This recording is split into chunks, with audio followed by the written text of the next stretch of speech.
আজকে বিজয় ছিনিয়ে আনার পরে বাংলাদেশের সাধারণ ছাত্র সমাজের চাওয়া ছিল সোনার বাংলা, কিন্তু আজকে পর্যন্ত যে প্রতিচ্ছবি বাংলাদেশে দেখতে পাচ্ছি তা পুরোটাই উল্টা। আমরা তো এই সোনার বাংলার জন্য সাধারণ ছাত্র সমাজ আন্দোলন করেনি। অবশ্যই আজকে যারা এই দমন নিপীড়ন আগুন জ্বালাও পোড়াও করতেছে তারা অবশ্যই বাংলাদেশের কোনোভাবেই শান্তি চাইতে পারে না।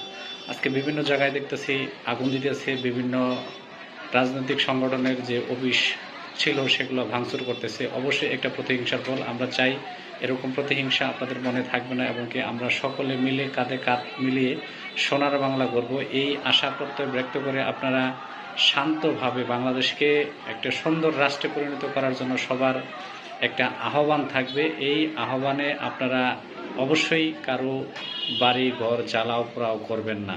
এটা ছাত্র সমাজ